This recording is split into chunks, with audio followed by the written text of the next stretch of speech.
Welcome to Protect, Suicide Prevention Training Podcast for Healthcare Professionals. I'm Manan, Consultant Psychiatrist, Founder, and Head of Faculty at Progress Guide.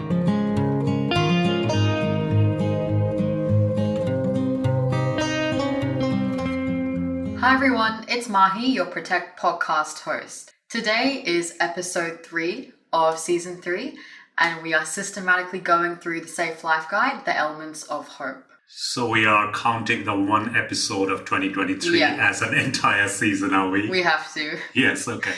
All right, we'll do that then. So Manan, what's been going on? Well, in the last week since we recorded the episode on acceptance, I've primarily been focusing on the 7 Safe Steps training program. I purchased the tickets to Malaysia, so in July, early August, I'll be teaching there for an entire week. The hope is that we would be able to set up a diploma program in suicide prevention or a master's program. We'll see how that pans out. And the first 2 days of that is the 7 Safe Steps training. And the book that we have got at the moment, that has not got the screenshots of the app.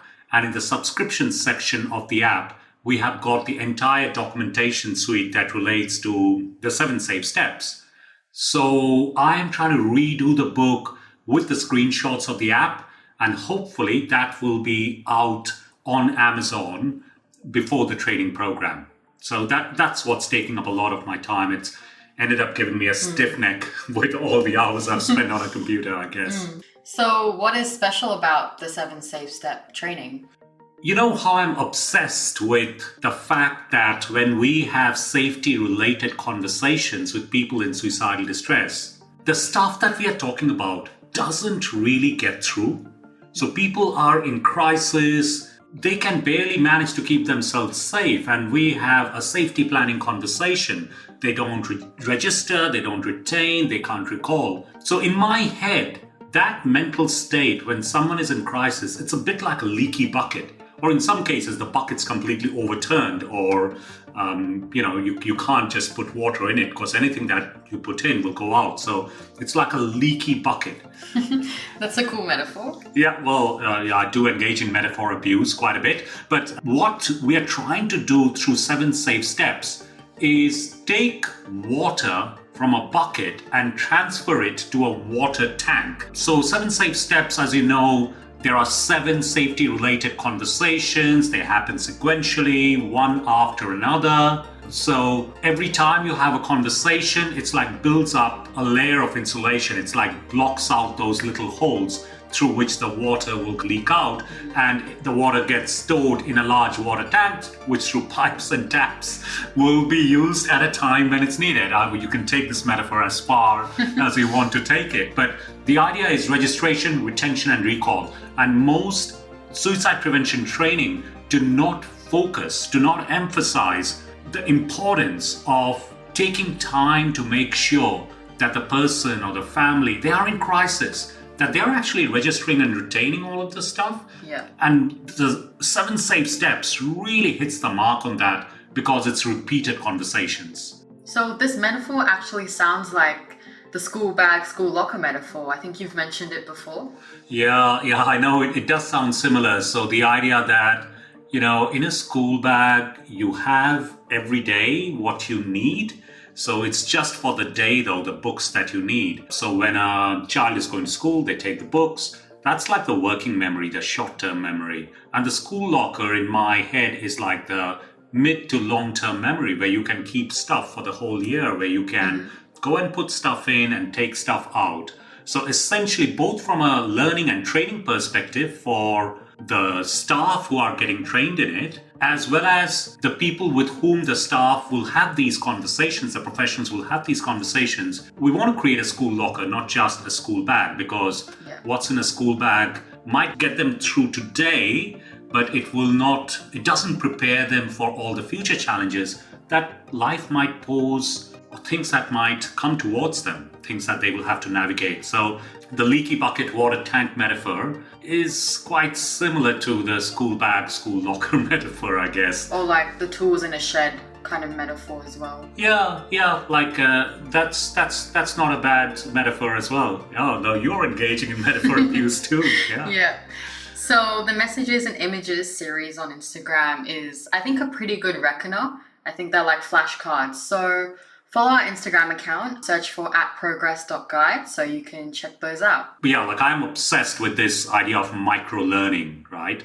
You create these little opportunities that the pearls of wisdom that so that they stick and they are fresh in your mind. Because when a professional actually engages a patient in suicidal crisis, the stress gets to the professional as well. It doesn't matter how good you are. And it's quite easy to forget some of the fundamentals. And what we have tried to do with the images in messages, is it the other way around? Messages and images. Messages and images, yeah. What we have tried to do that is capture one image and put a message below it. And in that Instagram bit, there are actually safety planning messages for each chapter. So for each chapter, I picked out one image and I put a key message, and then I put in a safety planning key message as well. So that would be quite good. Just a quick something to refer to. And Yeah, and they are one after another. They are laid out in a sequence on a chapter by chapter basis. So you can scroll through and just look at the image, and the image would reignite everything about that chapter. So it's like what do you call it, since we are doing metaphors today? Crystallization, like it can, all that knowledge will crystallize around that key image and that key message, and you would be able to reconstruct the entire chapter. Because, thank you for setting up the Instagram account, actually, and that's going quite well. So, what have you been up to this week? Not much, just been working on a secret surprise that hopefully should be coming out soon. Okay. I thought we should be letting our listeners know what the surprise is. No, we can't. We have to keep it a secret. That's why, that's the suspense. Okay, all right. That's a suspense, so we'll stick with that. Yeah. So shall we get back to the Hope framework? Yeah, we need to. So, before diving into today's topic, do you want to summarize any key messages from our last week's episode on acceptance? Sure. So in the previous episode, we introduced you to the Hope framework. And one of the key messages was pain is nature's way of communicating that something important to you is amiss. If it was not important, it would not have caused that much pain. Okay, so pain is nature's way of communicating that something important to you is amiss. And you talked about asking a different question of oneself. Do not ask what's the matter with me. Instead, ask what matters to me. Yes, because what matters to you, in all probability, lies at the heart of your pain. And then you went on to talk about acceptance. Yes, we made the case for acceptance. Reality is what it is. I kept saying that as a broken record. And seeing it for what it is and making room for acceptance provides grounding. It provides clarity regarding what next. So basically, acceptance leads to action. Yes, acceptance does not mean giving up or giving in. In fact, it means exactly the opposite. You also made an important point about the overlap between pain and hope. Yes, so what matters to you does not just give you pain, but is often the source of hope as well. Pain emanates from meaningful life pursuits falling apart. And hope may emanate from the same things if they get back on track. So overall, key messages: pain is nature's way of communicating that something that is important to you is amiss. That's why it's causing so much pain. If it weren't important, it wouldn't cause that much pain. Create room for acceptance of that pain to stop this emotional pain turning into suffering, because it's the acceptance which stops that transition from pain to suffering. Because if you can keep it as pain, you can chip away at it. And often the source of your pain is also the source of hope. And make that shift in your thinking from what's the matter with you to what matters to you. Because what matters to you would highlight the source of pain, but also highlight the source of hope. That's a good summary for our last episode. So what's the topic for today? So, in the first of the 4 steps of hope, we are introducing our listeners to the magic question. So that's what we are going to focus on. It's very simple, but very powerful, very effective. We want you to have clarity on what helps and what harms. Yes, you heard it. What helps and what harms. Sorry, I just thought it would worth mentioning to make sure you download the Safe Life Guide app from the App Store or Google Play Store if you haven't done so already. Obviously, for driving, don't touch your mobile, but once safe, you can download the app, register, and then navigate through the Hope View by choosing I want to be resilient. So on the app, when you hit edit on step 1, besides help or harm, the input fields for capturing the information that is relevant to you opens up. And you'll find some example data that's already in there. So you just need to personalize that.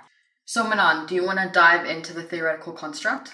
Sure. And then later on, we can talk about some of the pragmatics, because a lot of the stuff that we are saying today, it is also there as a video on the top bar of the what helps, what harms section, where you're capturing that. So you can see that over there.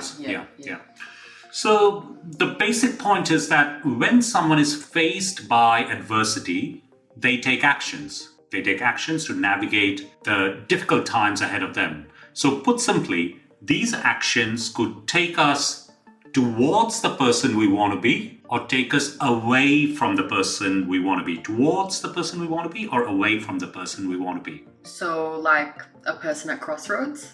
Yes, like a person at crossroads. So there is an element of choice in terms of what actions we take. I know this simplifies life, and life is much more complex than just a crossroads with a choice between do I go right or do I go left. But just to simplify the concept, you can think of it as crossroads. If adversity overwhelms us, we then tend to lose all sense of agency. And it is not uncommon for the choice that we are making, which way I go, do I go towards the person I want to be or away from the person I want to be, to become an automatic reaction to the stress that one is dealing with. So yeah, like that's often what happens. So we need to remain mindful of the choices we are making?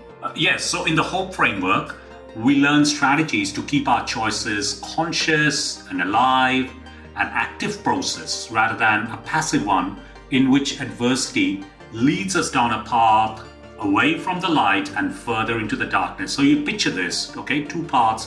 One takes us further into the darkness, the other takes us further into the light. So that's where you are standing. So I'm guessing this is where acceptance comes in. Yes, the stressful scenario that you're dealing with, it's real. And as we have repeatedly discussed, reality is what it is. But by keeping the process active, we want to make conscious choices. So we need to move from unconscious stress reactions to a conscious stress response. Not a reaction, but to respond to it. I think I get what you're saying, but can you make the abstract a little more concrete? Okay, but I'll need you to participate in this, right? So when facing a challenging scenario, people try their best to navigate the painful situation in front of them. So let's take a young adult in their late teens, like yourself. So what kind of challenges they may face? Maybe matters of the heart, like breaking up with their boyfriend or girlfriend, or having a friendship group fallout, or... Yeah. So these things would cause painful thoughts, right? When matters of the heart fall apart. Okay, what else might happen? Maybe like conflict at home, like you just fought with your parents or your sibling.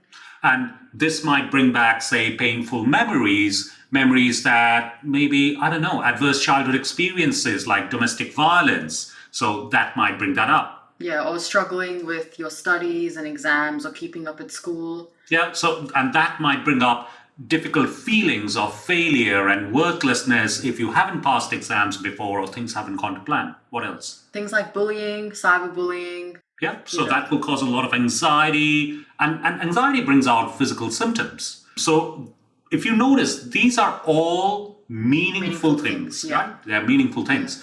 So it would, this business of something being meaningful, something that matters to you, and the more meaningful it is, like your friendship group, a loving relationship, or your relationship with your parents, the more meaningful it is, the more pain there is going to go with it. The hurt and the misery manifest itself as painful thoughts, memories, feelings, physical symptoms. It is only natural that the person will seek out ways in which they can reduce the pain. This is building up to the need for pain relief, analgesia, but for emotional pain, not physical pain. Yes, what Schneidman terms psychache. And the more painful the thoughts, memories, and feelings get, the stronger the desire for pain relief.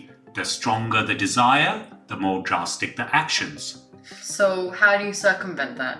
One of the things that we'll be practicing is mindfully observing these painful thoughts and feelings. Observing as if we are watching a play. If we manage to get on the balcony, it would be as if we were the audience to our life's drama rather than the central character. So basically putting distance? Yes, so we are engaged with the story, but we can look at what's happening on stage with some emotional distance. And it gets much easier to see what is helping the person be who they want to be and what is not. So the closer we are to the stage, the more entwined we are with the pain. So don't pay for the front seats, pay for the cheap ones to watch life's drama right at the back, right? Well, or the very expensive ones on the balcony sitting over the stage. Yeah, but you get the idea. It's about you do not want seats which have partial visibility either. Don't pay for the really cheap ones. Partial visibility of the stage, because it's important to be able to see what's going on. Anyway, the point is that if we are on the stage itself, the pain will be intense, and the strong desire for pain relief would impede us from taking helpful actions, forcing us to take pain-guided, desperate measures that are often harmful. Do you think you can provide some examples of broad harmful actions? So the spectrum of actions may span avoidance of the issues, procrastinating over the tasks that need doing, isolating oneself, attempting to numb the pain using alcohol or drugs, or self-harming to feel something if the physical sensation is that of numbing. All the way to desperate measures when one begins to contemplate that it might be easier to end it all. Suicidal thoughts and suicidal actions. But some of these actions, like drinking alcohol, might actually provide pain relief. Yes and no. Pain relief in the short run, of course, but much worse in the long run. When one is on stage experiencing the full intensity of the pain, it is difficult to grasp that something that helps the pain in the short term and helps one forget, drinking alcohol, it doesn't really make it go away. It still has to be navigated and dealt with, and actually makes it worse in the longer term. Might not be that long term for alcohol, actually, because you might have a hangover the next day. So this is much easier to see when one is able to put some distance between themselves and current life events and get a seat in the audience, not standing on stage. So as a principle, what we want you to do is ask the magic question. Does it help or harm? Yes, it is a simple idea, but as I mentioned, a very powerful one. And remember, it's much easier to do from the audience than when on stage as a central character. For this to be an effective strategy, you have to ask the question when things are calm, when you have the ability to see clearly what helps, what doesn't. If you ask it in the middle of an emotional storm, it will be like that leaky bucket metaphor I talked about. It will be tough to differentiate out the two, what helps, what harms. What harms in the long term might feel helpful in the short term as a way of coping with life challenges. So this is the action appraisal? Yes, we want you to ask the question with curiosity and without judgment. Did it help or harm? And you can do it post-mortem or ante-mortem. What I mean by that is ask this question in the context of recent struggles to reflect on past actions that you have taken. And ante-mortem, will this help or harm? Ask this question in the context of future struggles with what-if scenarios in mind so that you can plan out future actions. So when you put all of that together, you get a single action appraisal image. Is this the chapter 17 messages in images on Instagram? That's spot on, yes. So as you know, chapter 17 relates to the hope framework, and you can see how you can reflect, and that image captures it all. There are those two little blue blobs which says reflect on the past or reflect or plan for the future. And then there's that big diamond-shaped thing around the action appraisal. I know I am describing an image, much easier for people to get onto Instagram. And So that just see it, right? And then, there are actions that help and there are actions that harm. Actions that help take you towards values-guided committed actions. We will talk a lot more about that in the next session. And actions that harm take you towards pain-guided desperate measures. So, ask yourself, when faced by a challenging scenario, the actions I will take or the actions I've taken, did they help or harm? Did they take me towards the person I want to be, or did they take me away from the person I want to be? So it's now time to personalize the information, write the action, make this brief, 2-3 words, and then provide some detail around how it helps or harms, the impact of the action. So you need to, hit pause on the podcast over here, I guess. You click on the edit and that takes you into the view for those actions. We have limited these fields to 2 in each category to force you to think hard about what are the most helpful and harmful things you engage with in the midst of an emerging crisis. And once you have personalized it, you hit save, and then it will appear on the hope view. And when you touch those action kind of flip cards, they will make it turn around. On one side, you have the actual action, and on the other side, you have the impact. So again, it will serve as a ready reckoner. So Manan, what have you got as your 2 helpful actions? So the first helpful action that I have got is prioritize sleep and in bed by 10 p.m. Like, I never get to bed by 10 p.m. But you know how irritable I get if I do not have my granny nap when I come back from work, and even you tell me, Dad, go and have a sleep. So sleep is really important for me, and the impact is that if I do get enough sleep, it improves concentration, improves my memory, actually improves my immune function, reducing risk of chronic health issues. I think improved sleep might be one of the examples that's in there as well. So actually, when I was putting that in, most probably I was putting in the most helpful things for me. What have you got as your number 1 helpful action? So reading 10 pages per day. I'm trying to finish Pride and Prejudice, but I guess it's just spending less time on social media, which actually is one of my harms as well. And just spending my time more productively. And my second one is hanging out with my friends more often. I am on a gap year, so I think it's a good time to have fun with them and de-stress before I head off. Start a career in medicine. So that will be 7 years, well, actually, for the rest of your life, intensive study all the way through. So you should make the most of that. Okay, my second one is make time to sing, and the impact is, well, I know it's not a great impact for the rest of you in the household, but me, it makes me feel grounded, and generally I'm in a better mood after a singing session. But my singing has come along. It's not so bad as it used to be. And your 2 harms? So the first one that I put down, and I don't know how I get around this, is one thing that I know is I put down more than 6 hours on a computer. And, this last week I've had some incredible neck pain and I get stressed and generally more irritable there are days when I've spent 12, 14 hours on a computer and they're not healthy. So that's my first harmful action that I want to limit. Spend more time with a round thing rather than a square box, spend more time with people. That's what energizes me rather than sitting on a computer. But nowadays with so many Teams meetings, we do end up spending a lot of time on computers. The screen, What's your number 1 harmful action? So as I said before, just spending unnecessary time on social media. Spend a lot of time on TikTok. And it just kind of interrupts my sleep patterns and just doesn't feel good when you spend a couple hours on your phone. And then your second harm? Well, I put down chasing shiny new ideas. As you know, I get one idea after another, and there's so many things at the moment to do with the app itself. And I'm writing 3 books simultaneously and then keep having more ideas and want to start more things. So too many unfinished projects, I get stressed, spend too much time on the computer, and then the whole saga of neck pain and everything.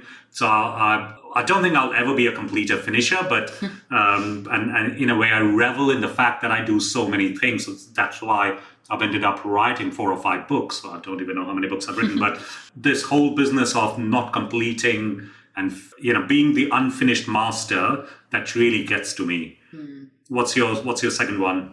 Mine is negative self-talk. And I think this more applied to when I was actually in school and finishing grade 12. Like if I spent too much time on my phone instead of doing an assignment or studying or getting an average mark on an assignment that I worked really hard on, it's very easy for me to slip back into that bad mindset of, oh, you're not good enough. So yeah. Yeah. And I think it goes back to one of the challenges that you put to me in the last episode when you talked about people who are depressed, they have a negative view of self, the world, and the future. And we were saying reality is what it is, and you were challenging it by saying, but for depressed people, that might be their reality, which is distorted by their depression.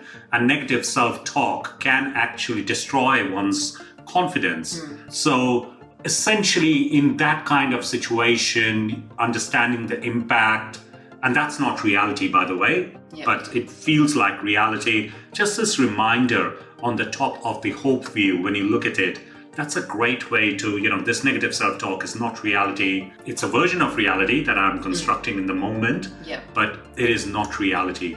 And if I knew reality for what it is, I would be able to either challenge that, like they do in CBT, or just observe it from the balcony as they do in acceptance and commitment therapy. Yeah. Isn't it a problem that you've just limited to 2 helps and 2 harms? Yes, I know. It might feel like a bit of a hindrance because you may have a slightly longer list in your mind. You might think of, say, practicing mindfulness, gratitude, good sleep hygiene, as I said, keeping in touch with your friends. You may consider all of them helpful. And other examples like drinking to excess, isolating, negative ruminations, or pacing about, all of them may be harmful and it may be a long list. But the process of thinking through your list is actually quite a helpful process. So you might write it on paper before transferring it, before digitizing it to your phone.